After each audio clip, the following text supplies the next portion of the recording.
Fellow Falcoholics, what is up? Welcome to another episode of the Falcoholic Live. We're here to break down the Falcons' hiring of Kevin Stefanski as their new head coach. Apologies. YouTube is very aggressive with how they do these streams, where if it loses data for more than like 30 seconds, it's just like, oh, okay, clearly you're done now, so we're just going to shut it down. So I don't know exactly what happened there, but there was a data lapse, and YouTube, just killed it. They were just like, nope, too many takes, too fast, can't do it. But thank you guys for your patience. Welcome back to the show. Um, and yeah, Falcons have a new head coach, Adnan, and he is Kevin Stefanski. And I'm pretty excited. I know that there are a lot of opinions about Kevin Stefanski in this fan base, but I, for one, am excited about it. I've been in support of it for a while. But how are you feeling today? Look, man, you know that when the Falcons do something stupid, that I will call it out. As I was calling out pretty much the Raheem Morris era after year one. I mean, with Raheem, I was like, you know what, I'll give it a chance. I didn't like it, but it is what it is. So I'm not gonna like come in and sugarcoat and be like, oh yeah, whatever the Falcons do is the correct move. Uh, I've been shitting on them for the past 2 years, but this I actually really like. I'm very pro Kevin Stefanski hire. I was just saying that as like my ethos of I'm not just gonna like sugarcoat it because the Falcons did it.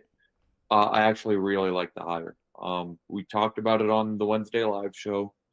You had Kevin Stefanski as your number one. I had Kevin Stefanski as my number two, right behind Clint Kubiak. But I completely understand why they went with Stefanski instead. Where one they didn't have to wait to hire him. Kubiak is still in the playoffs, and then two, he's not a first-time head coach. So I think they were apprehensive at the idea of having a first-time team president in Matt Ryan, a first-time GM, in presumably in Cunningham. That's what we're thinking right now, and then a first-time head coach. So yeah, definitely thumbs up for me on this head coaching hire. I'm very excited about Kevin Stefanski. Yeah, me too. And as of 1 minute ago, Mike Garofalo announced that Bill Callahan will be joining the Falcons as their Hell yeah. offensive line coach. So, Hell yeah. that I'm very excited about that yes, too. and like we Falcons, all love like, Dwayne Ledford here, but if there was one guy that like one of the only offensive line coaches I would consider taking over Dwayne Ledford is Bill Callahan, who's an absolute legend. So, um, yeah, but yes, please continue. Sorry. no, I was gonna say like that was gonna be my point. Like Bill Callahan, like we're very very pro Dwayne Ledford on the show. We've been singing Dwayne Ledford's praises for years. But I'm also very pro giving the new head coach the autonomy to pick his own staff. Like for me, um if Stefanski comes in and is like, all right, I don't want Jeff Ulbrich here as the defensive coordinator, then it is what it is. That's his choice. I don't like people being forced on head coaches. We'll see what happens with DC. Ulbrich is still in the running, but with offensive line coach, if Dwayne Ledford has to go, then Bill Callahan. You're talking about a dude that has been around the game for a very very long time, and he's someone that has built up some very, very strong offensive lines in his day. Only thing is, he's a little older, so you don't know how long you're going to have him for. I think he's 69.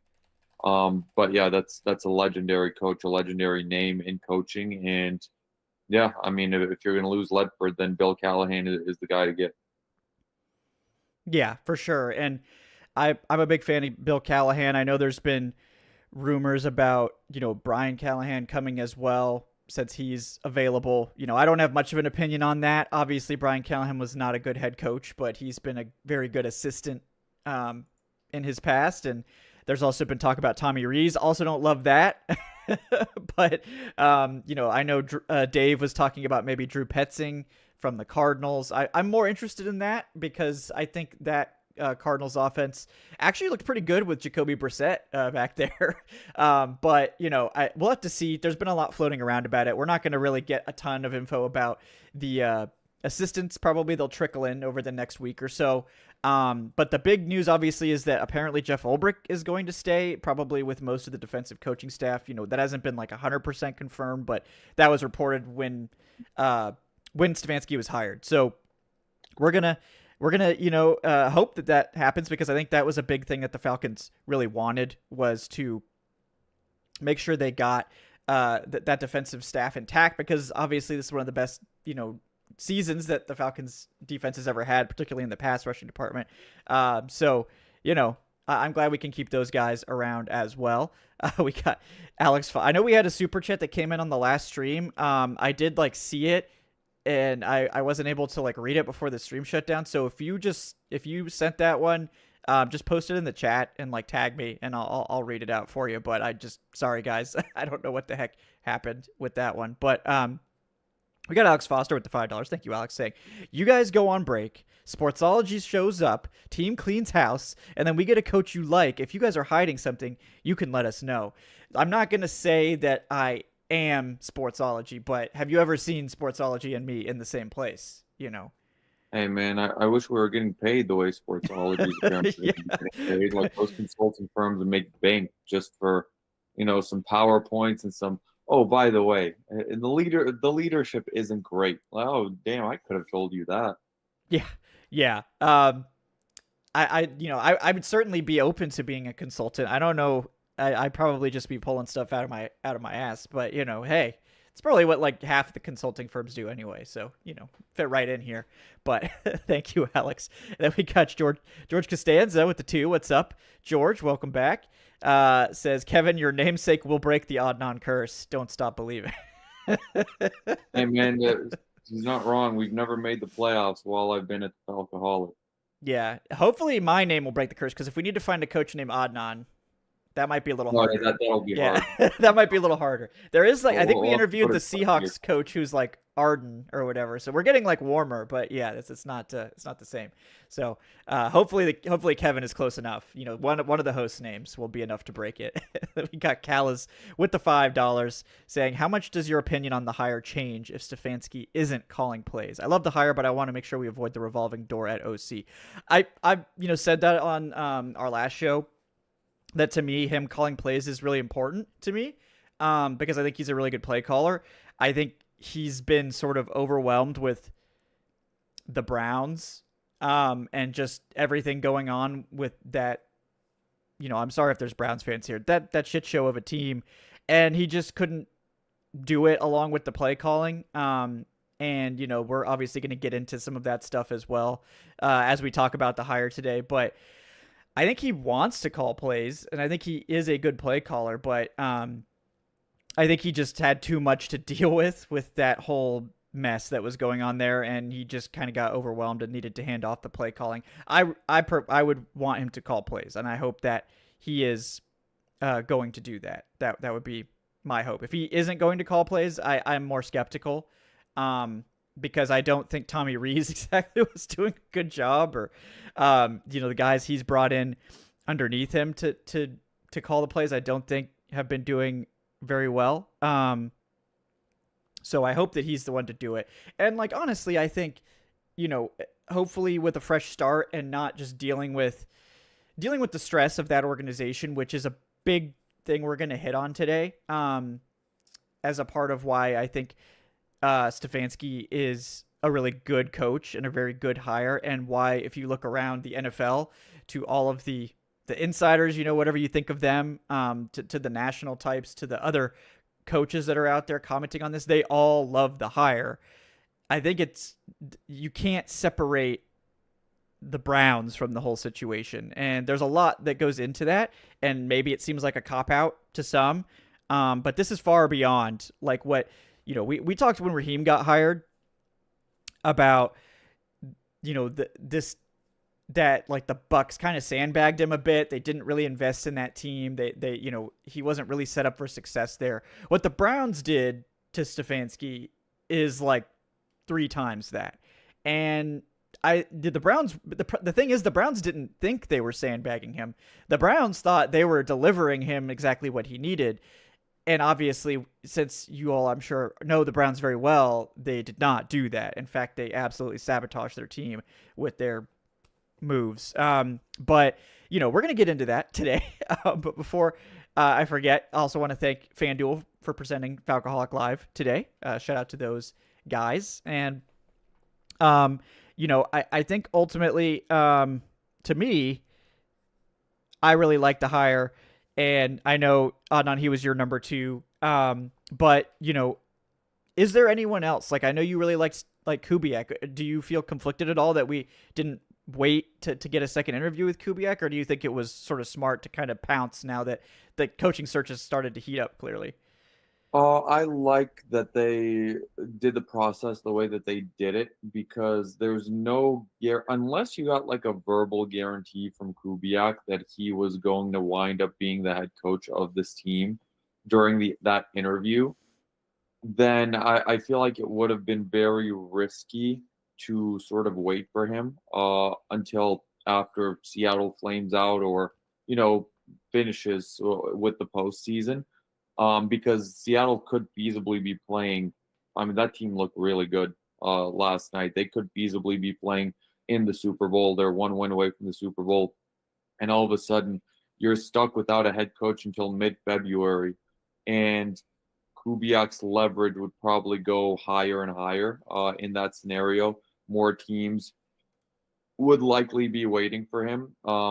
And basically, I feel like this was one of those head coaching searches where you could not afford to get it wrong. I was fine with, any of 3 or 4 different options. And, Stefanski is one of them. I do think that they did pull something similar with Dan Quinn a decade ago, ironically also with Seattle. I think that they got like a verbal sort of commitment from Quinn that he was going to join them. Seattle played in the Super Bowl that year. I think that was the season when they won it with the Legion of Boom. And then they hired Dan Quinn afterwards. I don't have anything official that they did get a verbal commitment, but you just sort of felt it. That's why they were waiting. But with Kubiak, I feel like a lot of different teams are on his radar, and it just would have been too much of a risk unless he told you straight up, yeah, I'm going to join you guys. Wait for me until after Seattle's done with playoffs.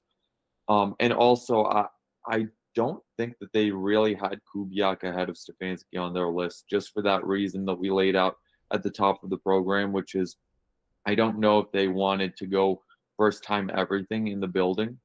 So even though Kubiak was my number one, I'm completely fine with the way the process played out because I do not think Stefanski would have been an option if you sort of let him leave the building.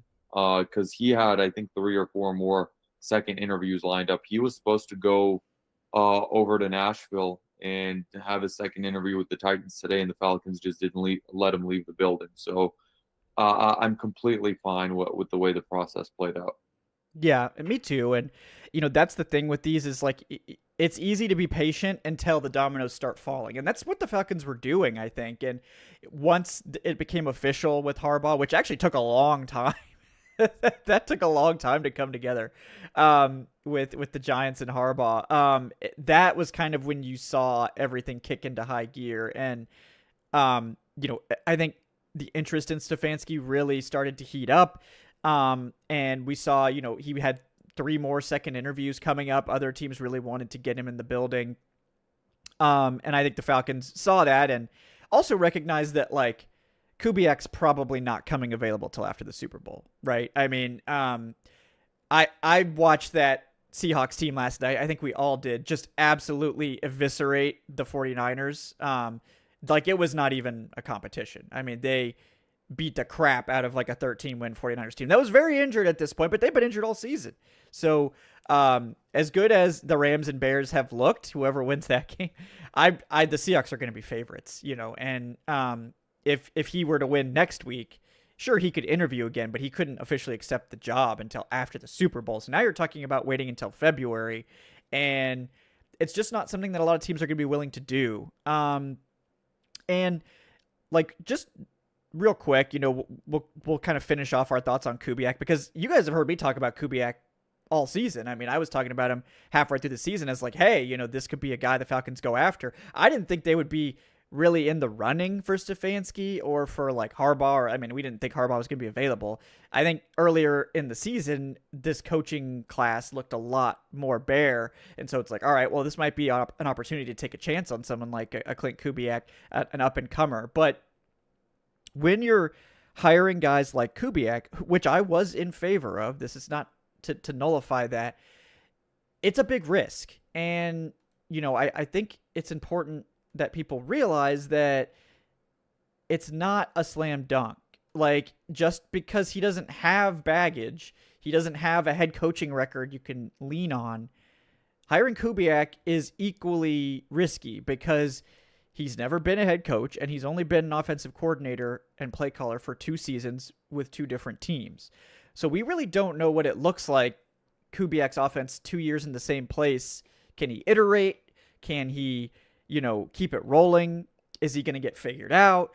And this is the trap that I was willing to fall into for Bobby Slowick as well. We all know how that went. That flamed out immediately. Now, I think Kubiak's a better candidate than Slowick for sure, but he doesn't have any experience as a head coach. He's never done it. And I think people really underrate that, like, those first couple of years as a new head coach can be very difficult. We've seen a lot of success, particularly like the last couple of years with first-time head coaches, but that is not the norm for these guys. So I think it's really easy to look at Kubiak as the mystery box. It's like, oh, he could be anything. He could be, a coach of the year candidate.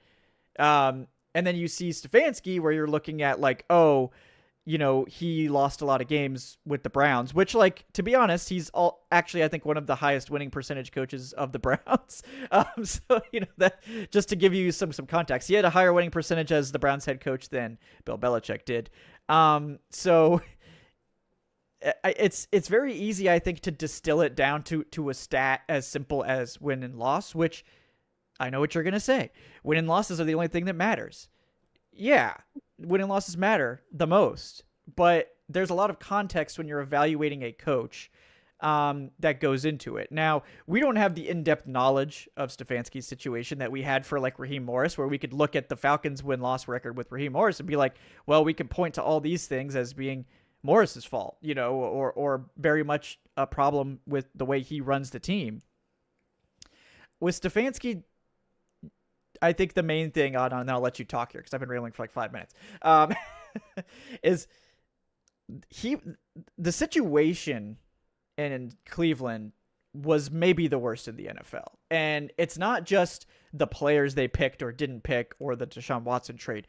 I don't think people realize how toxic that building is and how problematic the owner is, and how despite all of these issues, they fired the coach and kept the general manager because the general manager is just doing whatever the owner says. And as long as he does that, he'll keep his job. But it's just a really bad situation.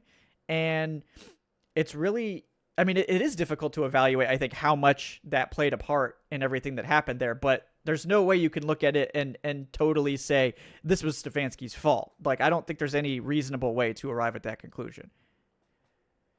Yeah, look, man, with the Cleveland Browns, we have criticized the Atlanta Falcons franchise for being a very sort of inept franchise throughout most of its history. And to be honest with you, outside of one blip, which was the Matt Ryan era for about a decade there, not even the full decade, the Atlanta Falcons have been a laughingstock joke of a franchise in the NFL. Like, there's no need to sugarcoat it. The Cleveland Browns, in comparison, make the Atlanta Falcons look like the Pittsburgh Steelers when it comes to being like a pillar of success. The Browns franchise is absolutely an abomination when it comes to the overall story of the NFL. Kevin Stefanski was hired as the Cleveland Browns head coach in 2020. The Browns won 11 games, went 11-5 that season. That was their first winning season since 2007. They won their first playoff game, that was their first playoff appearance since 2002 that year. And then they beat the Pittsburgh Steelers in the wild card round, which was their first playoff victory since 1994. So, they have been my whole life the Cleveland Browns have just been a picture of ineptitude in the NFL, and it starts at the top. Jimmy Haslam, I think, is the worst owner in all of football. Him and Woody Johnson are sort of like duking it out up there with the New York Jets. I think depending on which fan base you ask, they'll give you a different answer. But I think right now it's Haslam, Woody Johnson, then a huge gap, and then it's like the next worst owner after that. But yeah, no, like the Cleveland Browns to actually lead them to any semblance of success is it's a minor miracle that Kevin Stefanski was able to lead them to the playoffs twice, win a playoff game, and this sort of this argument that I'm hearing that people are telling me of, oh well, Stefanski had COVID, he wasn't on the sideline for the playoff win, so it doesn't count, is honestly one of the stupidest arguments I've ever heard, because he's the one that game planned everything the week in advance. It was his staff. He's the one that led them to that playoff appearance, and I guess it just doesn't count because he wasn't on the sideline because of the pandemic. That's just completely dumb. Like I'm sorry, like there's no other word for it. But yeah, the Browns won 11 games twice while he was there. Honestly, his work in 2023 leading them to the playoffs that year was maybe even more impressive I to think me. so. Yeah. Because the Browns that year had 5 different quarterbacks start a game. That was the year where Nick Chubb went down in week 2 on Monday Night Football to that broken leg. I know, I had him in fantasy that year. I was distraught when that happened.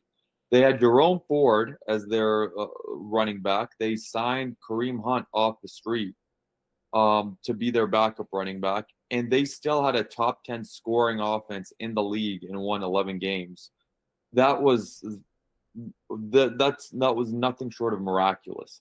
Overall, the Deshaun Watson hire was one of the worst moves in the NFL, probably in the last decade, probably the worst move in the NFL over the last decade. Like, I know it sounds like an excuse, but you just can't ignore it. You just can't ignore the implications of that move. It was such a bad move. I still look at Arthur Blank in a different light than I did before it, because he was so adamant about pushing for Deshaun Watson. And that was an Arthur Blank driven thing. It wasn't Terry Fontenot or Arthur Smith. That was all Arthur Blank, just like wanting Deshaun Watson. And it was the Cleveland Browns who took that bullet instead of the Atlanta Falcons. I mean, look at what that trade resulted in. For one, you lose 3 first-round picks and multiple second-round picks. That in of itself just destroys your ability to sort of build a roster the proper way. For 2, Deshaun Watson was given a fully guaranteed contract, which completely hurts their ability in free agency to make up for the fact for those lack of first-rounders. And for 3, Deshaun Watson was not a good quarterback. He was probably below average at best. He never played in more than 6 games for the Browns. He was awful in Cleveland. Absolutely awful. Yeah. And you couldn't even sort of look for a different quarterback to replace him because the franchise had invested too much in him. And I feel like the last 2 seasons, it was like the rug was just pulled out from under Cleveland. It was just too much, and the ground collapsed at that point to the point where that team was so hindered by that trade, single-handedly by that trade, that I don't think any head coach in the NFL would have had any success with the Browns the last 2 years. You could have put McVay in there. You could have put Kyle Shanahan in there. I'm not saying that Stefanski's perfect, but I'm saying that scenario was so untenable that no coach in the league would have had any sort of success in 24 and 25 with the Browns. It was like playing what's that video game, Elden Ring, on like the hardest possible difficulty. That's what being the Browns coach has been the last few years. And honestly, I applaud Stefanski for having the success he had before that Watson trade was sort of forced on him. And it is being reported that it was more of a Jimmy Haslam led sort of strategy with Watson. And the only thing that I sort of question with Stefanski is his judgment just for sort of staying with that franchise because it's been nothing but a circus. It's been a circus the past few years, but that's who the Cleveland Browns are. They had some semblance of success and they couldn't take it. And they just had to sort of Cleveland Browns it up, and that's where they are now. And it's no wonder that right now the favorite for that head coaching job is Jim Schwartz, because nobody look at the names that have interviewed for that Cleveland Browns like head coaching job outside of maybe Mike McDaniel. It's not really a very impressive list of candidates, and I feel like a lot of coaches don't even want to take an interview over there right now. Yeah. No, I think the Browns are probably going to end up with Schwartz, who like I think is a good defensive coordinator, but you know, it there nobody wants to go there. And the only reason the Browns got Stefanski in the first place is because they did basically what the Falcons are looking to do with Kubiak, right? Like hire him after like a single really good season as an offensive coordinator and take the chance. Like, because that was the way the Browns could get someone like Stefanski in the building. And obviously that worked out for him. I mean, with the 2 playoff seasons there, you know, and you guys can feel however you want about the hire. Like, if you don't like it, you don't have to like it. Like, I'm not going to force you to like it. You're also not wrong for questioning things. You know, you're not wrong for disliking the losing record or anything like that. Those are all legitimate concerns with this hire. There's nothing, you know, there's no sugarcoating it. He didn't do a great job of winning football games on the whole. But, you know, all we're saying is that there's a lot of context there, and there's a reason that he's a very coveted coach now that he's free of Cleveland. Like, I think a lot of people somehow are getting the idea that the Falcons were like settling for Stefanski, that this was the only guy they could get. And like, you know, this, I don't know where you're getting that. Stefanski was lining up 3 more second interviews for 3 teams that were actively trying to get him, the Ravens among them. If the Ravens are interested, and we don't know that he was like the Ravens' top target or anything, but like, the Ravens are very interested. They were trying to get him back in there as soon as possible, along obviously with the Titans and several other teams. And I think at this point, you know, the Ravens, Titans, and the Steelers are probably going to do their own thing. Who knows what the Steelers are doing? But like those teams are all in. Like all of the top jobs really wanted to have Kevin Stefanski in there. And I think Stefanski was going to be the next coach hired, regardless of whether the Falcons did it or somebody else. And I think the only other guy that I would really be interested in is Clint Kubiak. And if you let Stefanski go sign elsewhere, then you're fighting with, you know, the rest of the teams for Clint Kubiak. And I still think the Falcons would have got Kubiak in that scenario, but it's a risky situation. And we heard from Matt Ryan that he wanted a coach with previous experience. That was important to him. It wasn't that he was ruling anyone out. And apparently the Falcons were very impressed with Kubiak and would have happily interviewed him again if he was going to be available anytime soon. But I think the Falcons wisely chose to go with the guy that they really liked and was probably their top choice so that he could start building his staff now. Because the other thing, if you wait for Kubiak and you have to wait until after the Super Bowl, your choices of assistants may be very limited at that point because everybody else may have made their hires, and maybe you're confident that you're getting Kubiak, but there's not going to be a lot of assistants just out there now waiting for you. And the Falcons, I think, were wise to strike quickly and start building a staff immediately while the pool is massive, while everyone's available to try to put together a great staff. Now, you know, whether you like it or not is totally up to you. But I think a lot of people that water this down to just a win-loss record are not paying attention to the entire picture, because as much as we put everything on the head coach, and there was certainly a lot of it directed at Morris this year. I mean, we were a part of that, but I think there were compelling reasons to believe that Morris had a lot to do with all of these things. When you're talking about winning football games, I see 3 factors, right? The coaching staff, the roster, and good old luck, right? And good old football luck. And a lot of people will ignore number 3, but number 3 is important, and you can't control it, but it's there. So I think Stefanski maybe had the coaching staff, or at least some of the coaching staff part, pretty good. the roster at times was okay, but I don't think that Browns roster was ever above average. Probably not a single season while he was there. And for several of the seasons, it was a disaster. And not only was the roster not good, he was not supported or on the same page as the talent acquisition as the management. Like, that is the opposite of what the Falcons are trying to put together here. And I think that's why Stefanski was so interested in coming here, because it was not the same page. Like, what the Browns front office was doing and what the coaching staff was doing were not the same. Haslam had his ideas about how he wanted his team to look. He wanted Deshaun Watson. He wanted Shedeur Sanders.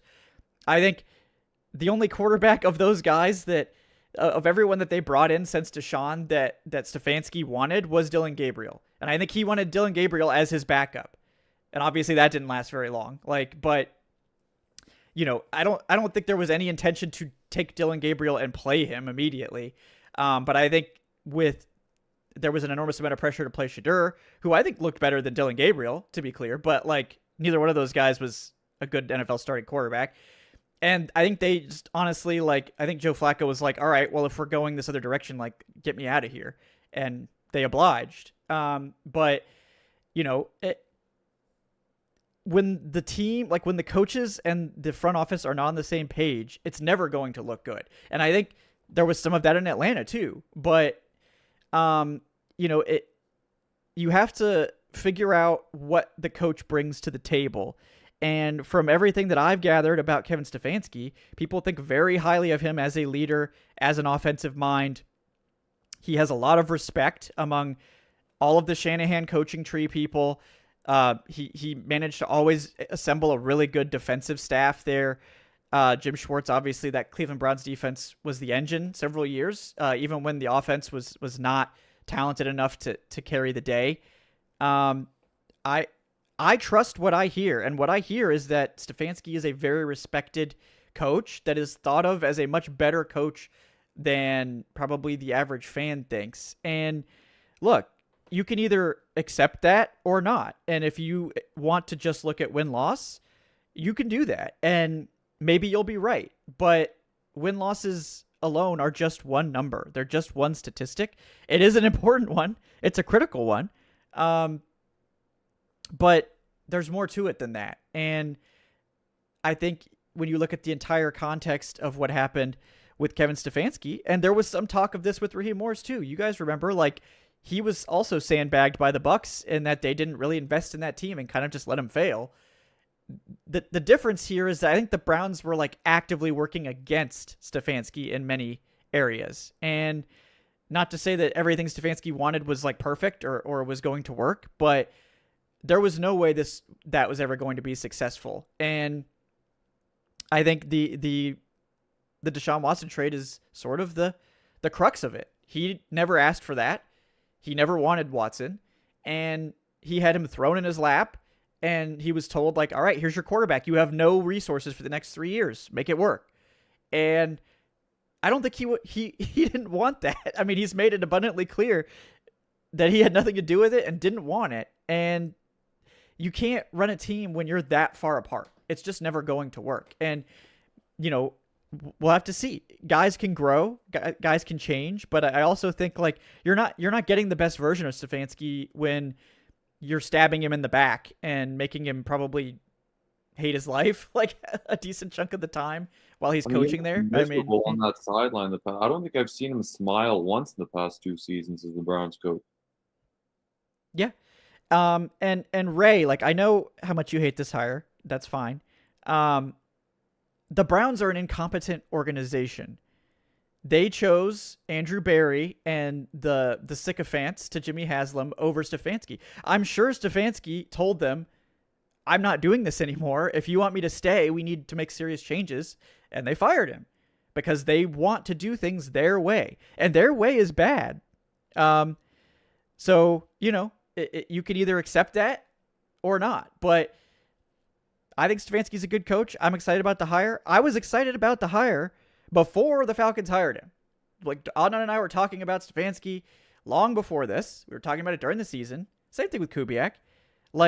if you think that we're just glazing this hire because the Falcons made it, you haven't been paying attention. We've been talking about Stefanski being an underrated coach and a coach that deserves to get out of Cleveland and try again for a long time. And one more thing before, again, I just feel like I'm rambling. This is not the same people making these decisions in Atlanta. So you can say the Falcons suck and they make terrible decisions, and you would be right. They haven't made the playoffs in 8 years. No argument there. This is not the same people making the decision. This is Matt Ryan's decision. And every one of you was positive about Matt Ryan and his influence until last night at, 10 p.m. or whatever. Now all of a sudden you're questioning it. If you trust Matt Ryan, which I thought you did, you said you did, if you trust a different direction, then you have to square that with yourself somehow. Like, you either trust Ryan or you don't. And there's no perfect coach out there. As much as everybody wants to glaze Kubiak, and I was part of that, I love Kubiak too. Kubiak has just as many questions. The answers aren't as clear, so maybe it makes you feel better because he could be anything. He could also be bad. So, I mean, it's not as clear cut as people might make it out to be. Yeah, I mean, Kubiak could be the next Kyle Shanahan. He could be the next Arthur Smith. I mean, it's risky. And again, I understand why they didn't want to go with the risk. And I say that as someone that had Kubiak as his number one.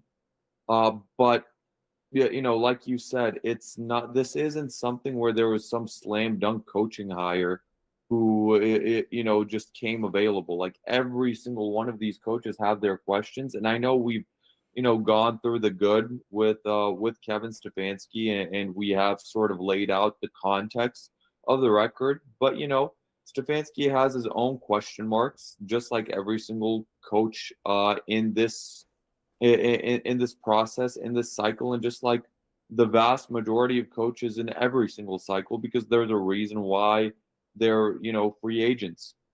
It's not like, had the 49ers fired Kyle Shanahan, then that would have been a slam dunk head coaching hire because Shanahan is one of the elite head coaches in the league. But even then, I feel like there would have been a contingent of Falcons fans that would be like, oh, no, we can't have Kyle Shanahan back because we lost the Super Bowl with him. But, all that to say that there would have been critiques and criticisms no matter who you brought in. You could have brought in, prime 2005 Bill Belichick, and, people would have found a way to sort of shit on that hire because he's not an offensive guy or whatever. But I mean, yeah, look, the Cleveland Browns did take a step back in 2021. They went 8-9. They didn't build on that 2020 season. There was some drama in there, but I'll take the good and the bad with Stefanski, because I feel like the good outweighs the bad, and that's one of the reasons why he was higher on my list. Now, we're still waiting to see what happens with the coordinators. I would not be too big of a fan of the Reese hire. Same. But if he brings in Brian Callahan, Bill's son, I think I'd be a little bit more for that. I'm not a big proponent of Brian Callahan as a head coach. We saw that in Tennessee, but I am a fan of successful coordinators who can't make it as coaches to once again be hired as coordinators. Brian Callahan, I think in Cincinnati, had a lot of success as their OC. So I would rather have him than Tommy Reese. Yeah. And then DC, I mean, Jeff Goldberg seems like he seems like the heavy favorite for the defensive coordinator position. And I mean, we all like Jeff Goldberg. Honestly, if Jim Schwartz doesn't end up in Cleveland, that would maybe be my number one for defensive coordinator. But it seems like he's going to wind up being that Browns head coach. Because I mean, yeah, like nobody wants to go coach the Cleveland Browns for the multitude of reasons that we've sort of mentioned on this show, over the past 40 minutes or so. But yeah, no, I'm excited. Look, man, if the Falcons, I'm not even saying win a Super Bowl. Like, if the Falcons go out there and win 11 games in the playoff game over the next 2 seasons, that's already a massive, massive step up from where we've been the past few years.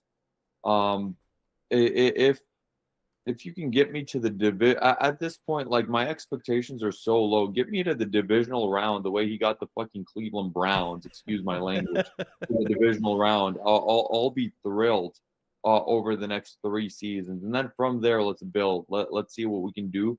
But it's like you can't win in the playoffs without getting to the playoffs. Everyone keeps talking about Super Bowl hires, like who's going to win us the title. Yes, that's obviously the end goal, but right now the Falcons have to take this step by step, and the next step for this team is making the playoffs. And if you can bring in someone that can bring the Browns to the playoffs, that's a big plus for me. Also, we didn't even mention this dude has won 2 Coach of the Years. I get people are sick of hearing that, but I don't care. That's a big deal. Like to be named the best coach in the NFL twice over the last 6 seasons, both times in Cleveland. That's a huge plus. Like I'm not gonna ignore that because people are sick of hearing it and they just want us to criticize it. Yeah, I mean, look, like the Coach of the Year is like Kyle Shanahan should have won it, like at this point, and he hasn't, right? Like, and like so you could talk about the award as being like part of it is like defying expectations, but that should tell you just how crazy it is that he had any success at all with the Browns. No one's had success with the Browns. Bill Belichick didn't have success with the Browns. So Stefanski comes in and gets the Browns to the playoffs twice. The second time, like I agree with you, Adnan. The second time was more impressive to me. Like the fact that they managed that. Look at the people he brings in around him. Like the Callahans are legendary coaches, especially Bill. And Bill got out of Cleveland to go with his son. So Bill's not like attached to Stefanski. He could go do whatever he wants. He could be retired. He wants to come back with Stefanski. He wants to reunite with Stefanski. So that a coach of Callahan's caliber, who is he's probably going to be a Hall of Fame assistant, would be my take on Bill Callahan. That says a lot. And Jim Schwartz, very respected defensive coach. He might, like, if he doesn't get the Browns job, he probably would come to Atlanta.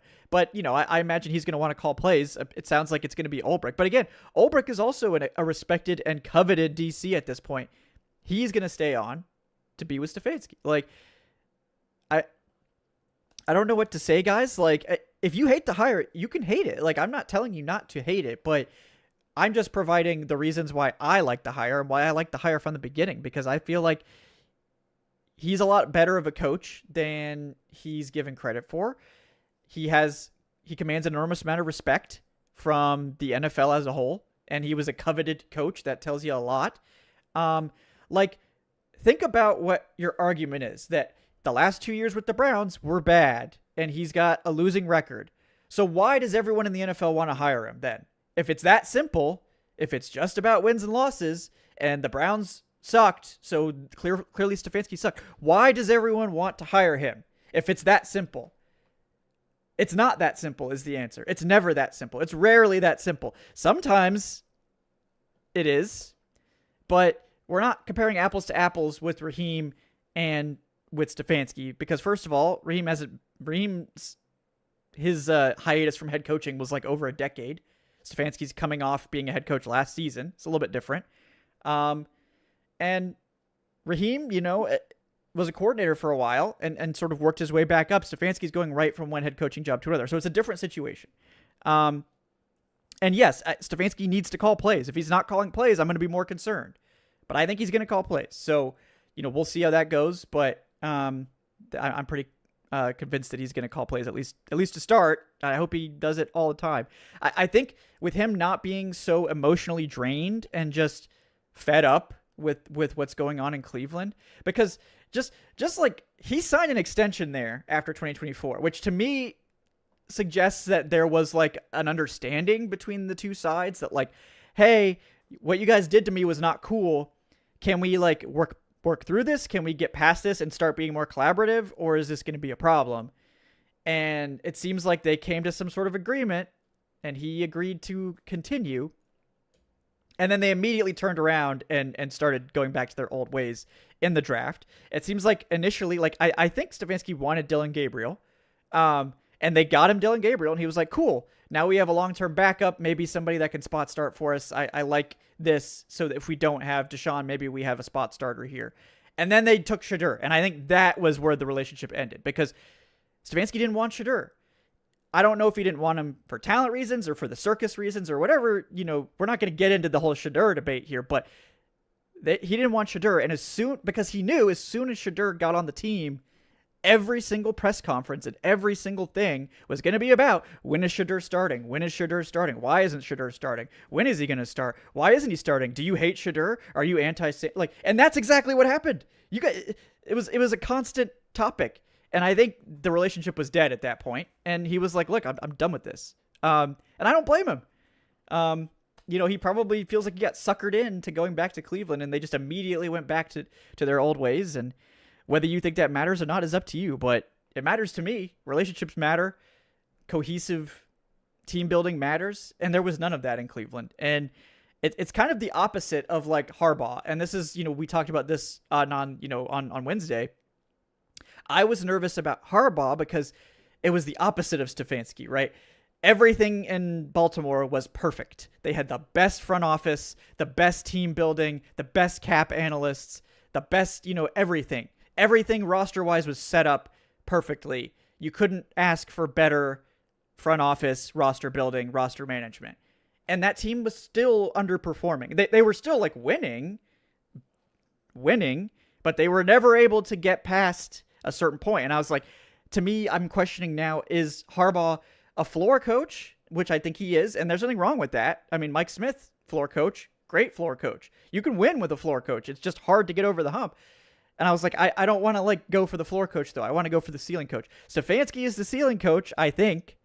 We'll see if that ends up playing out. But, and if you want to say like, oh, well, the Falcons are also a terrible organization that are going to sandbag Stefanski.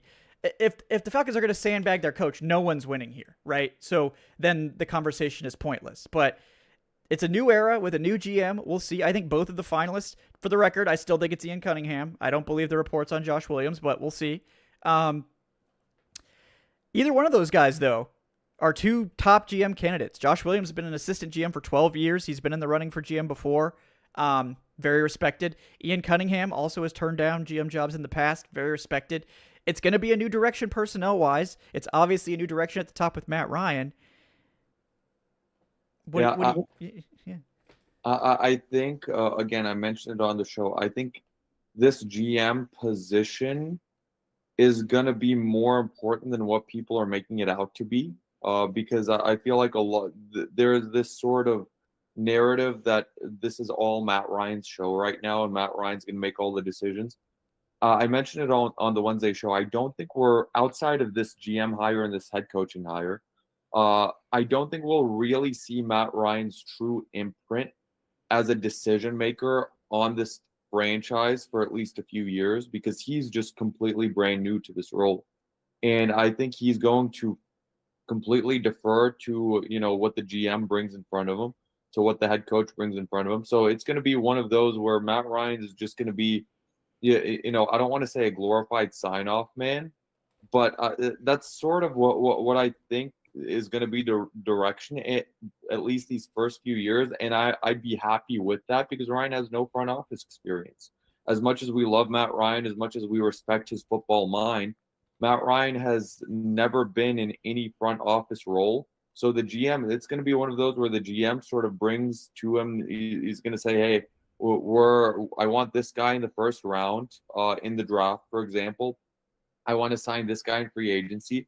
Matt Ryan's going to look it over and he's going to just sort of sign off on it because, we haven't gotten to that point where Matt Ryan is making the true personnel decisions or to where it's like a Rich McKay type scenario the past few years with Fontenot and Arthur Smith, and then probably last year too with Fontenot and Raheem, where Rich McKay was actively like sort of giving those recommendations and maybe even shooting down some ideas. I don't know what was going on in those meetings, but you do remember Arthur Blank said that they had to meet with McKay weekly, and I'm sure that wasn't just for McKay to sort of take the temperature of how they're feeling or how the families are doing. So I do think that the general manager is going to be a true general manager, and he's going to make the true decisions when it comes to this roster, collaboratively with Stefanski. And Matt Ryan is just going to, take all of that information in. He's going to be in the meetings, but he's ultimately just going to sign off on what the GM says. And then maybe in a few years, maybe 4 or 5 years down the road, Matt Ryan will really grow into that sort of John Elway role in Denver, where he's the one that's sort of lending a heavier voice in these decisions. So this general manager hire is going to be very, very important. It's not just going to be something symbolic. And, I do think that Ian Cunningham is the heavy favorite. We'll see with the Bears. Like, they play the Rams today. If they lose today, we could see that process sort of happen rather quickly if he really is the guy, which I do think he's the guy. So, maybe it could be advantageous for Falcons Nation to support the Rams today so that we can possibly get our guy in the building as soon as possible. Yeah, I agree. And I'm like, selfishly pulling for the Rams here, but if they want Ian Cunningham, they'll wait. There's no other teams hiring a GM. There's not really a ton of pressure. The scouting staff is not going to change. If they change the scouting staff, it'll be after the draft, not before. For those that aren't aware of how GM things go, like the draft is already in place. Like, the scouting is already mostly done. It's just the All-Star events and the NFL, combine and that sort of thing. The scouting has been done. These guys have been scouting all college football season. You're not going to replace your scouting staff now. So you don't have to worry about like, if Cunningham comes in now, we're going to have to redo everything on short notice. No, they're not going to do that. And like, Cunningham may or may not replace the scouts. I mean, we'll see. Sometimes GMs they like the scouts and sometimes they don't. But I don't think there's an enormous amount of pressure for the Falcons because there's no other teams hiring a GM and the scouting has already been done. They need to get him in place like in February so we can start making free agency plans, but you just have to have that all in place in time for free agency in March. And they're still fine with that. And I'm sure they've already had conversations to get the ball rolling on that stuff. So, not too concerned about that. But let's get to a couple more of these donations here before we continue our conversation. We got Gear Trail with the $5. Thank you, Gear. The main issue people have with Stefanski is the Shedeur situation, though I really hope he doesn't get Tommy Rees. Yeah, I'm not a big fan of Tommy Rees. I'm not really sure why Stefanski likes him so much. Maybe we'll get some explanation on that. But the Shedeur situation, I think we kind of covered. It's like, I think Stefanski didn't want Shedeur because of the circus. And like, it's not an indictment of Shedeur's talent. I do think Shedeur is probably like got the ceiling of like an average NFL quarterback. But there's so much that comes with that. And I think that's part of the problem that has been made for Shedeur is that he is such a character and such a public figure that the circus comes to town. And a lot of coaches just don't want that distraction. They don't want that. And Stefanski didn't want that. So to have it thrust on him, I think that's when he basically became PO'd at the Browns again. Like, wow, you just turned around and went right back to your old ways. We couldn't even make it, past one draft before you started just inserting yourself in things again. And, the rest is history. But we got Grant Watson with the $5 saying, good hire. Think his head coach experience was important to Ryan and Blank. He was handcuffed in Cleveland. Kubiak would have been the sexy pick, but he probably wants the Baltimore job. Yeah, we'll see where Kubiak ends up. I mean, he probably has his choice of the remaining job opportunities that are left. He also could pull a Ben Johnson and go back if he doesn't like it. But yeah, I would say if Baltimore wants him, I mean, that would be a great opportunity for him. That would be probably one of the best jobs you could hope for, considering the setup and all that. But we'll see. We'll see how that plays out. But yeah, Adnan, I don't know. I guess the pushback being so severe kind of surprises me. Maybe I shouldn't be surprised, but I don't know what people were expecting. I think everyone's overrating Kubiak and underrating Stefanski simultaneously. Like, we have no idea if Kubiak is a good head coach. He could be a bad head coach. I mean, I think the concern with Kubiak is, I don't know if you guys have watched Kubiak speak. He's he's not exactly charismatic, right? And I think some people do have concerns about that. Can As an offensive coordinator, he can call plays and he can do that, but can he lead a team? That's never been tested. And I think people gloss over that because of the hope, just the belief. Like, because we haven't seen him get battle scars means that he can't fail. Or if he does fail, it's not our fault because we took a shot and it was okay to take a shot. It's equally risky.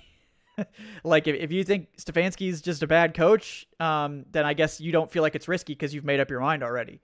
But in reality, I think it's just as risky, if not more risky, to go with a totally untested, unproven head coach and Clint Kubiak, who I like, but I just think we're glossing over quite a lot when we immediately elevate him to this status that he hasn't exactly earned. Yeah, I mean that's the thing. It's sort of what you didn't get, you sort of overrate it. What you don't have, you look at as like what you want. I forget how the saying goes, but basically everyone's looking at Kubiak because we didn't get him as him at his very apex ceiling, and we don't know if he's gonna reach that. Like, whereas with Stefanski, everyone is looking at it like with apprehension and what could be the sort of worst case scenario. I think it would have been the same had we hired Kubiak. You would have had the dissenting voices come out and say, well, he's a first time head coach. Last time the Falcons went with the first time head coach, it was Arthur Smith. It didn't work out. He has no experience. We haven't hired a coach that has playoff experience since Dan Reeves.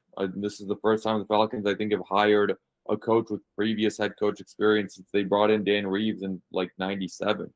There's always going to be the dissenting voices. For what it's worth, I do think the majority of the fan base likes the hire overall. It's just sort of, you pay attention to the voices that don't like it versus the ones that are sort of like agreeing, just out of pure human nature, out of pure like human instinct. But I don't know. Overall, we'll see what happens. Like, we can sort of talk this to death, and I mean we've been talking about this for the past hour about why we do like the hire. I'll like the hire a bit more if it's Brian Callahan instead of Tommy Rees as the offensive coordinator. That's for sure.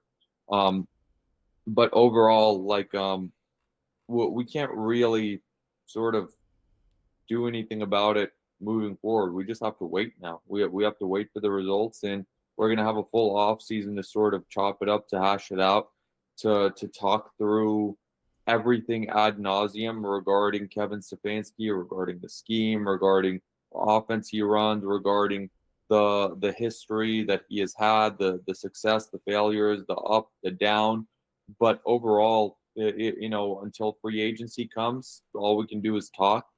Then when free agency comes and when the draft comes, we'll discuss the moves that get made, and then after that, there's not really going to be anything, until training camp, and then until the regular season, and we really won't know with finality if this is a good hire or not until about 2 or 3 years down the road.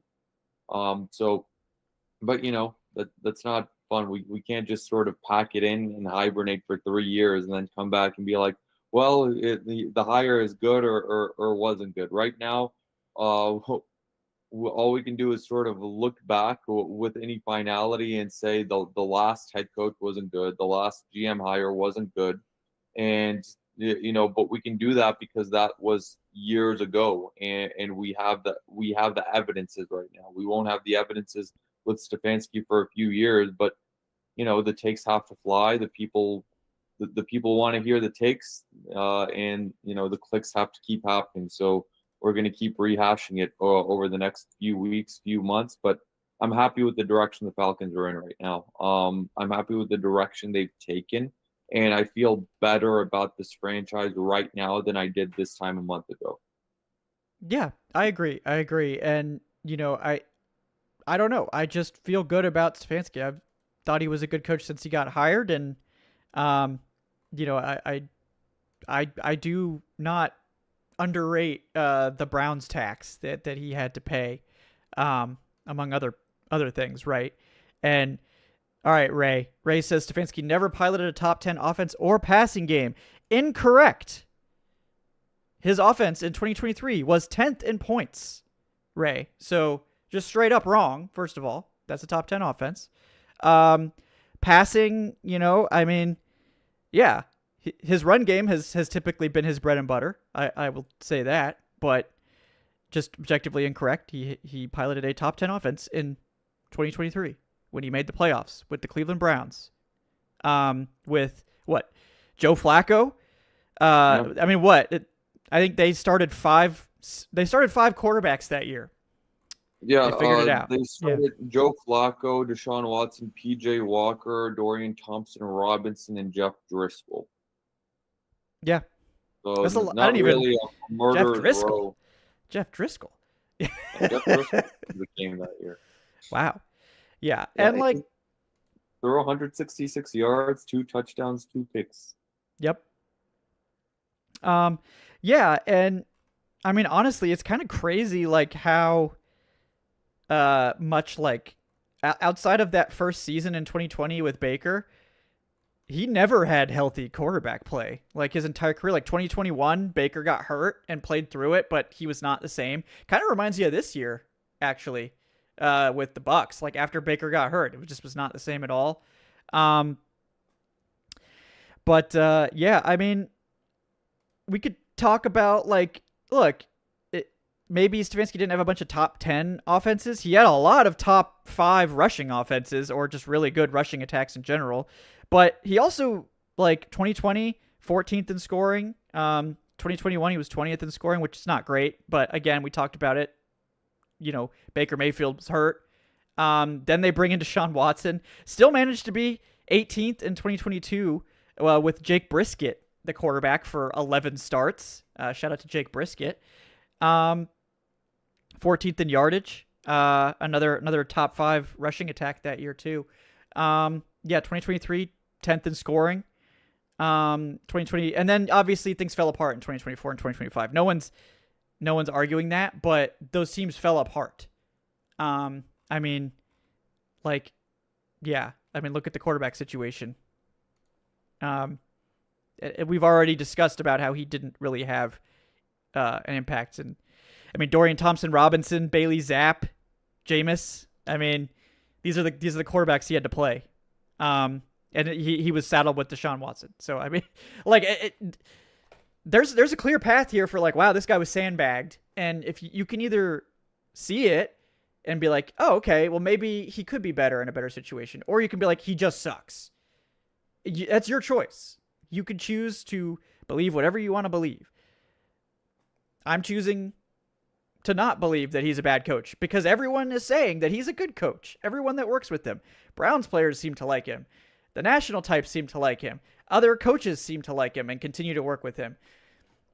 I think to me, it's much easier for me to believe that the Cleveland Browns are a terrible organization that are terribly run by maybe the worst owner in the NFL than it is to think that their coach, who has gotten them 2 of their only playoff appearances in the last 30 years, is actually a terrible coach. And that was just pure luck, I guess, is what we're saying. Just complete luck. And had nothing to do with Stefanski pushing a rock uphill the whole time. So, you know, it's up to you. You guys decide what you want to think about this. If you want to be completely against it and just pray for him to fail, you can do that. I don't think, you know, you're praying for him to fail, for the record. I think you're just expressing your opinions, which is fine. But all we're saying is there's a lot of reasons to be hopeful that he could be a lot better than what we saw in Cleveland. And you can either choose to ignore those reasons entirely and just be like, well, he lost a lot of games the last 2 years, so he must be terrible, or not. So you decide. You decide what you want to think about this. You go with it. But the short answer is, like, I don't think there's a reason to think this is a bad hire. I think if you have questions about it being a good hire, that is totally legitimate. But you get to decide how you approach this. And if you refuse to accept any information that could be a positive or could be, neutral about the hire and to just go all in on he sucks, it seems like a miserable way to live. I mean, but it's your right as a fan. You could do whatever you want. And, if he sucks, then look, he sucks. I've been wrong about coaches before. Not gonna be the first time, and I'll be okay with that. But I think he's a good hire. I think he's a good coach. I trust Matt Ryan. If this was Arthur Blank and Rich McKay making this hire, I'd probably be more skeptical, even though I like Stefanski. Matt Ryan's come in. Matt Ryan ran this search. Matt Ryan made this hire. And I guess I just trust Matt Ryan. Maybe I'm naive. Maybe things won't change. Maybe it's all going to be terrible. But I trust Matt Ryan. I don't know what to say. And I liked Stefanski before they even hired Matt Ryan. So if Ryan likes him, this is just more confirmation that I like what Matt Ryan's cooking here. And Matt Ryan's been around a lot of coaches. Been around a lot of bad offensive coaches. Been around a lot of good offensive coaches. I trust his judgment on this a hell of a lot more than anybody else because he's been there for the highest highs and the lowest lows. He knows what that looks like. He spent, his time at CBS. He talked with Bill Cowher all the time, apparently. And I think that really made an impact on him. Talking to a Hall of Fame coach and figuring out, how he wanted to build his team and like if he ever was able to sit in this chair, what should he prioritize? And, I think Corey, they hired Matt Ryan as president of football. He is running the show. You can choose not to believe it or not. What Adnan was saying is that Ryan's not going to call into the draft room Jimmy Haslam style and be like, draft Shadur Sanders. That's what Adnan's saying. He's not going to get granularly involved in day-to-day football operations, which I think Adnan is correct about, by the way. He is making these hires. That's why he's here. He's the president of football. He is the head honcho, the big cheese himself. He is making these hires. Blank is approving them, but why the hell would Blank make a big show out of hiring Matt Ryan and handing him the keys just to be like, actually, I hate your hiring choice, Matt Ryan? Not going to do it. And I think this is an underrated thing. This is, I think, Blank admitting that he doesn't have the instincts for this anymore. Or maybe he never really did that well. I don't know. But I think Blank, and maybe this is a rosy interpretation of Arthur Blank, but I think Blank saw how close he came to destroying this franchise with the Deshaun Watson trade, and also saw how his instinct to go back to a guy that he personally liked in Raheem Morris was a bad decision, and maybe had some introspection, because people can do that. People can stop and think about what they're doing. And I think Blank did that. I think he sat down and was like, I am running this team into the ground. I almost destroyed this franchise. My instincts maybe aren't the best way to run this team anymore. And maybe Rich McKay was not the mediator of his instincts that he needed. He needed someone else in here to call the shots, someone else to direct this. And maybe he just needs to be the business guy and the experience, as a business owner, and sort of take a step back. That's what the hire of Ryan is to me. Blank admitting that also, he's just, he's on the way out as the leader of this football team. It's just a natural thing over time. Josh Blank is rising in the organization. Arthur Blank is taking steps back. But he knew he needed... Josh Blank isn't ready to take over. We know that. He needed someone else to come in and take control of this football team. Someone that he trusted implicitly. Because if he didn't trust him, he was going to continue to intercede. That's who Matt Ryan is to this team. Someone that Blank trusts implicitly and believes is going to change the future of this franchise, because I think he's got a good football mind. I think he's got a good head on his shoulders. I think he navigates this stuff well. I think he's got a lot of experience around a lot of different coaches. We've talked about this. We like the Matt Ryan hire. So let Matt Ryan do his thing. He is running this show. Matt Ryan ran this whole process. Obviously, Sportsology is, involved, and I'm sure Blank has input along with Josh Blank and Greg Beatles and stuff like that. But it seems to me like Ryan's running the show. But I mean, do you disagree with any of that, Adnan? No, I don't. I'm with you. I think that Arthur Blank sort of felt the heat on himself after toward the end of the Morris and Fontenot regime. And I mean, we talked about it a little bit. Even the AJC was running articles talking about, Arthur Blank is a bad football owner. Like that's the AJC has never turned on Arthur Blank like that. We were in this show, I was the first one saying, yeah, Arthur Blank has become a very, very, huge liability for the Atlanta Falcons. And say what you want about Arthur Blank, but I feel like he sort of craves approval. He definitely pays attention to the pulse of the fan base. He pays attention to what people have to say, and I think that after this past sort of regime, it may have sort of been a bit of an eye opener for him to where he's like, yeah, let me step back and let me sort of let the football people make the football decisions because I think there was the report that he felt a bit sort of not betrayed but let down by the decision, but by the front office sort of convincing him to go with Raheem Morris as the head coach. Yeah, I mean, we know he really wanted Bill Belichick, and that in of itself was sort of a very. It would have also been a very. That's a big thing too. I think that's another thing that played into it. Yeah. Yeah, I feel like there was a no-win scenario between Morris and Bill Belichick, and it was just one of those situations where it sort of may have opened his eyes that he was in the wrong for wanting to go after Bill Belichick. Maybe that he was a bit out of touch given what we've seen Bill Belichick do since the Falcons passed on him, and he saw that Rich McKay and Terry Fontenot were completely in the wrong for pushing that Raheem Morris hire, and that sort of set the franchise back itself.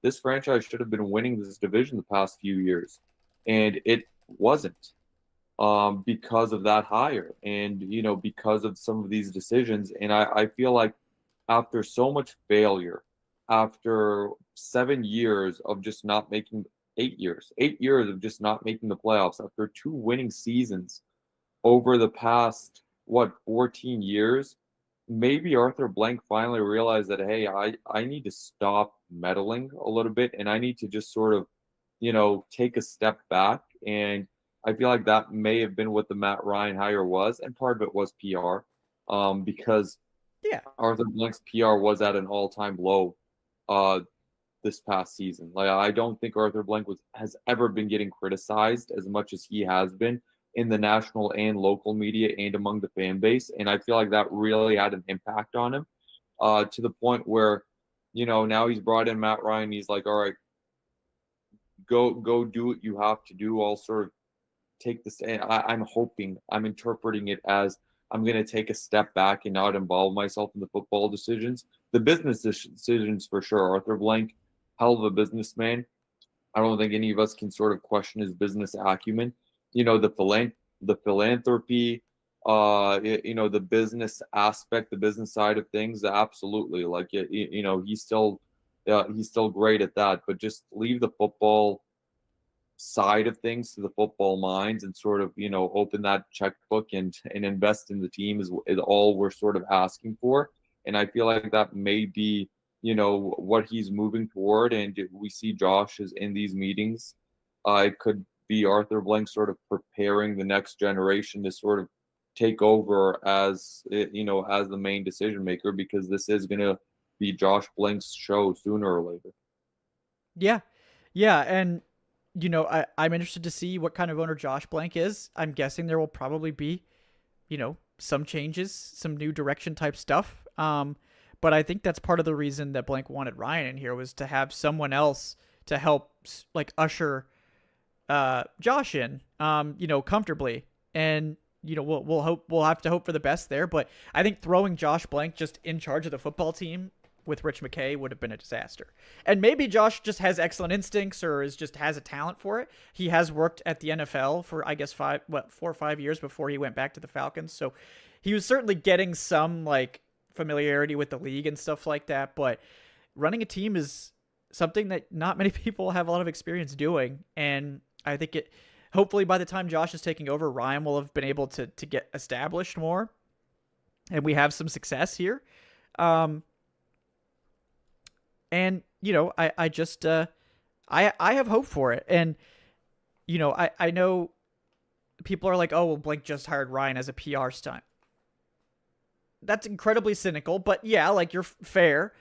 If Blank had kept Raheem Morris and hired Matt Ryan, I would have had the same opinion as you. That, you know, he was just trying to cover his ass because he didn't have the guts to move on from Raheem, who we all knew was not a good head coach. But he didn't. He fired Raheem and Fontenot within like hours of the last game, which I was shocked. I figured they were going to at least have to sit on it for a minute. No, they had made that decision a long time ago, which is good. That is good, because there was no way Raheem Morris was leading this team anywhere.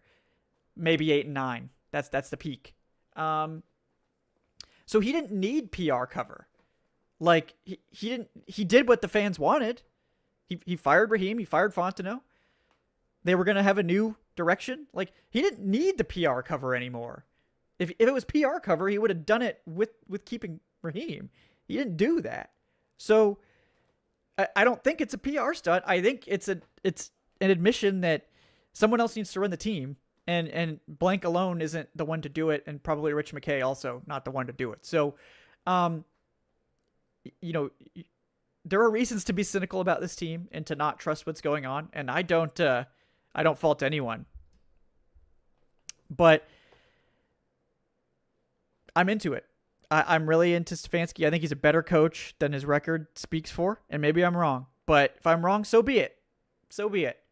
And you know, it wouldn't be the first time.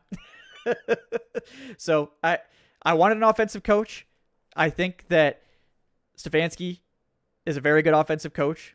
I think the psychological aspect of what was going on in Cleveland had no doubt influenced him and his ability to coach at the highest level. I think it kind of broke his spirit, especially the last 2 years. And I mean, people don't talk about the psychological side of the game and what's happening to these coaches behind the scenes, but can't have been good what was going on there in Cleveland, and he's survived it. And I hope that that's made him a stronger coach now, more resilient, and he now knows what that disaster looks like, and hopefully it would have avoided the Falcons if he thought that same disaster situation was going to be going on here. So I think he knows what a garbage fire looks like, and he chose to come to Atlanta and not take those other interviews. So I think he does not believe this is a garbage fire, which is good because I also don't believe it's a garbage fire. So, you know, I know, and I guess people are like, oh, Stefanski's not a leader. I mean, I don't know. Maybe I trust Gary Kubiak's opinion on that more than you. Sorry. Gary Kubiak, I went off for multiple minutes talking about how he thought Stefanski was one of the best leaders he'd ever been around. Absolutely love the guy. Sorry. I trust Gary Kubiak more than you. And Gary Kubiak had every reason to talk up his son instead.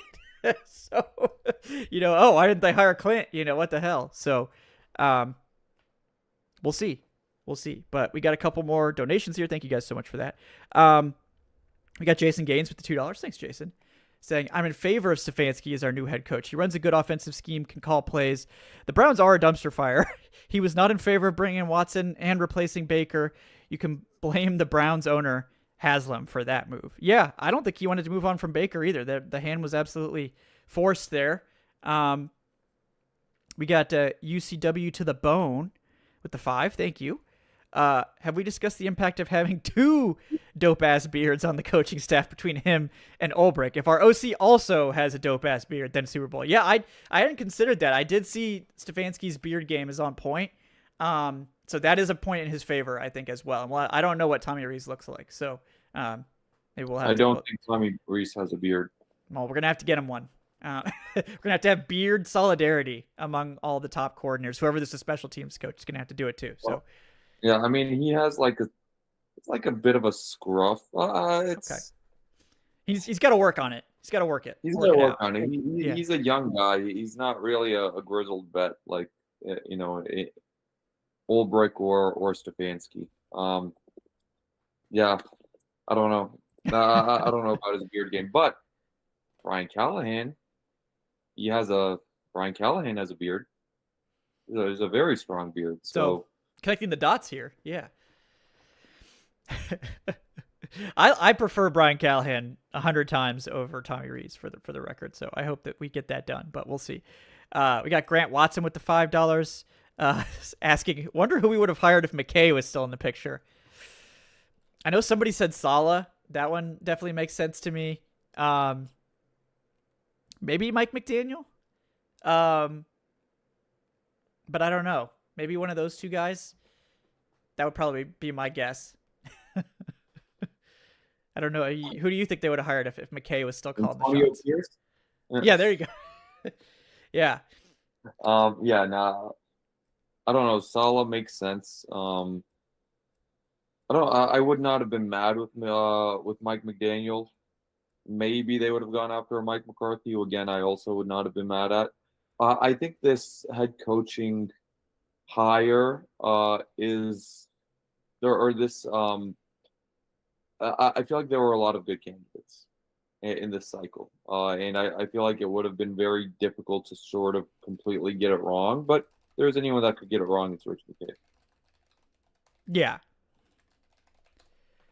All right, we got Adrian Russ with the $2.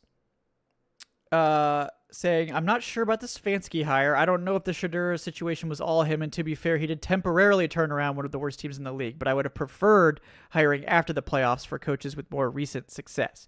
Yeah, I mean, I think Kubiak, was also at the top of our list, so if they wanted to wait for Kubiak, I would have supported that as well, but I don't think that's as much of a slam dunk as people think, just because, he's also completely untested, and we've never seen him in two years at the same place. But I do love his scheme. Do love that. So that is a nice thing. We got Ray Moon with the 5. Thanks, Ray. Says, super down on the hire, but I'm glad you guys are positive because this channel is the only thing that makes being a Falcons fan bearable. Well, we do appreciate that, Ray. And you're welcome to feel however you want about the hire. I'm just giving you my take on it. And you don't have to agree with it, but, it's my thoughts.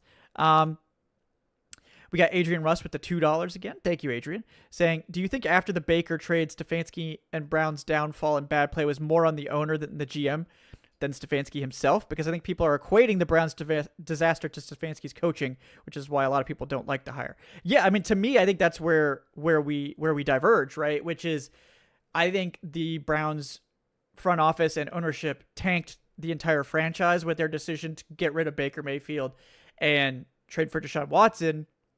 But I think we know now there's enough reporting out there that was a rogue decision from Haslam and the front office. Stefanski was not consulted. And if he had been consulted, he would have said, no, I don't want this.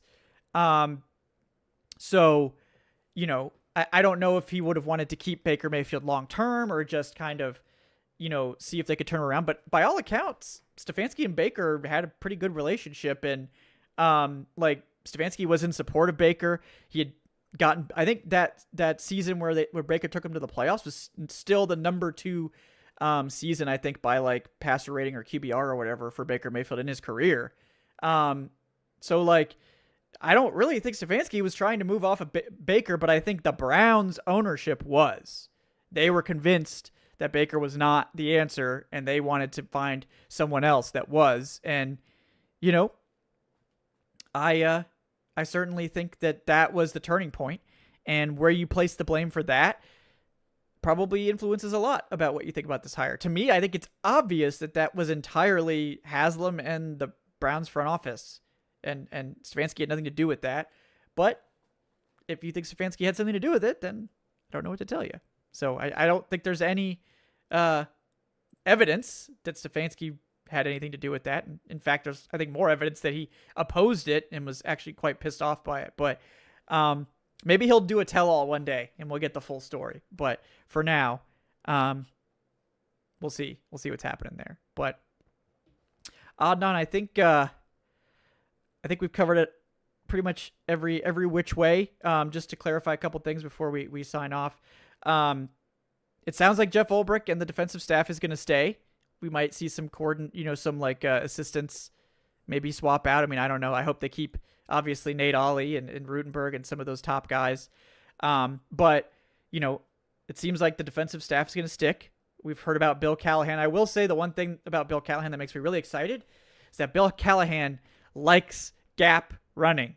And we've been complaining. That was the one thing that Ledford never would do, was never really commit to making this team a multiple front or a multiple style run game. It's what the NFL is going towards. It's what everyone needs to be doing. And Ledford was a zone guy all the way. So that's maybe the one upside, I think, besides Callahan maybe just being a slightly better O-line coach in general, is that we're going to get, finally, a diverse run game. And Bijan on those gap scheme runs is going to be awesome. But it's going to require some O-line retooling. We're probably going to see a lot of investment in the offensive line. That's my early prediction, is that the O-line is going to be really emphasized with this staff. Yeah, I think that one is one that makes me really excited. But yeah, Adnan, anything else? Anything else you want to bring up before we sign off today? No, I think we covered it.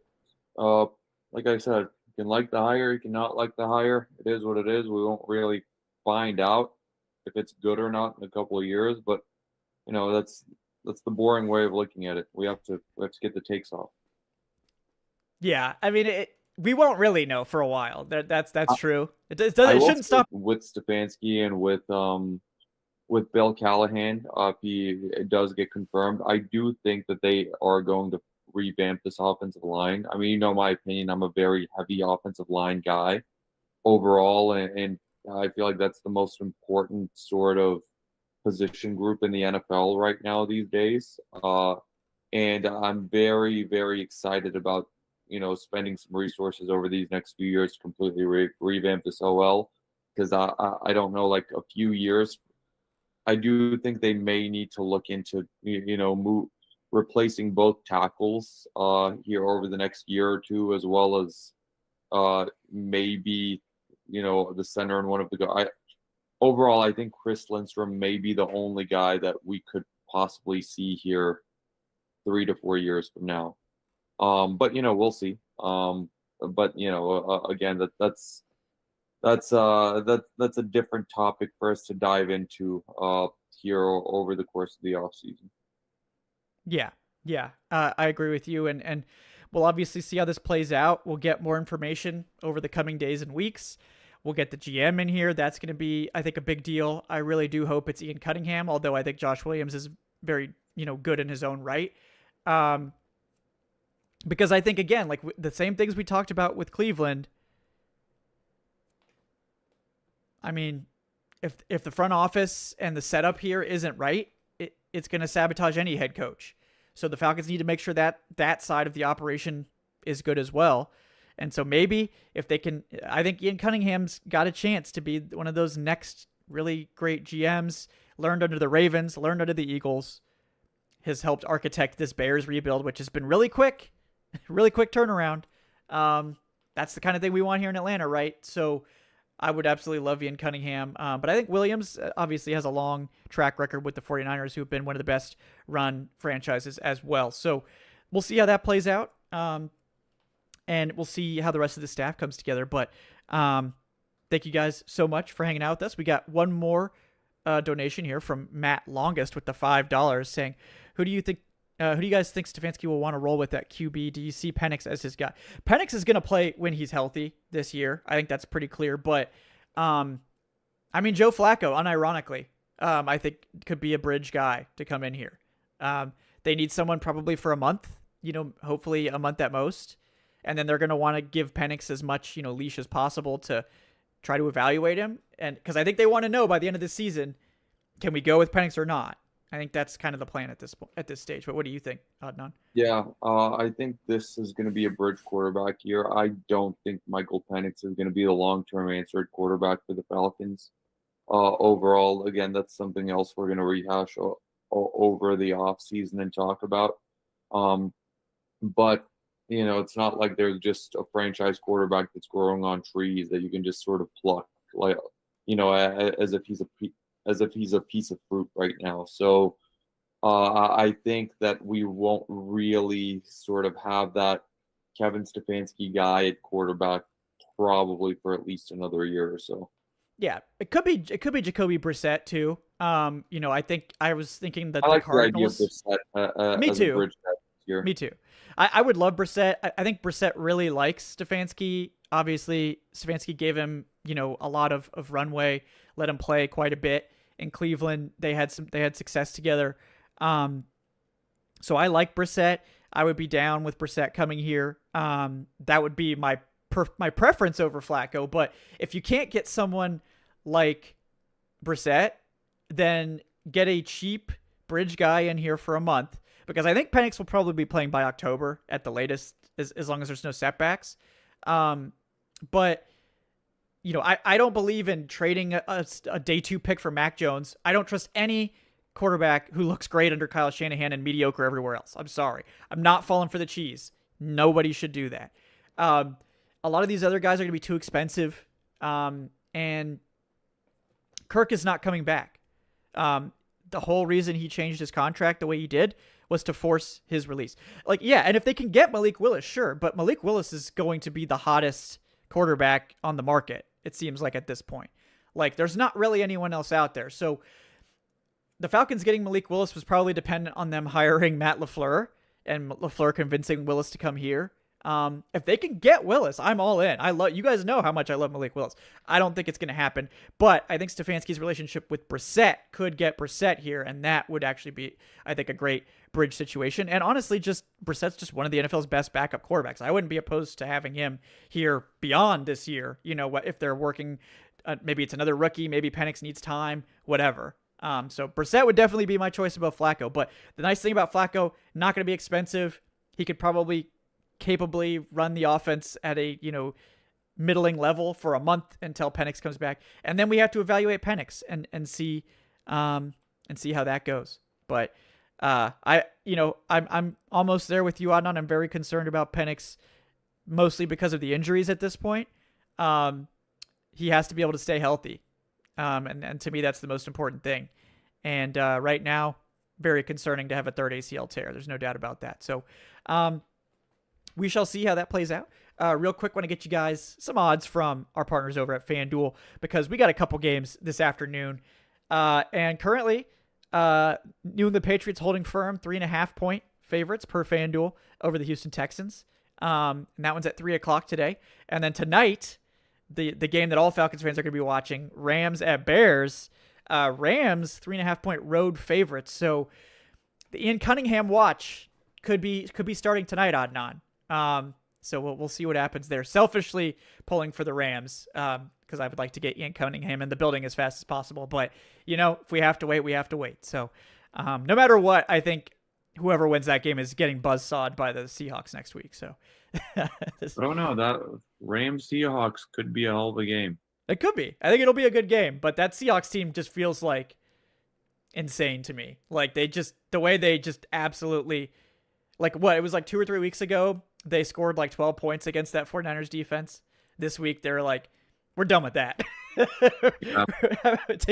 We're just going to take you and just beat the crap out of you. So I don't know. I feel like it's more of a coin toss if they wind up with the Rams. I just trust Stafford a bit more as quarterback, and I just trust McVay just a little more as head coach, even though Mike McDonald has done a hell of a job. But, honestly, I'm rooting for the Rams for selfish reasons tonight.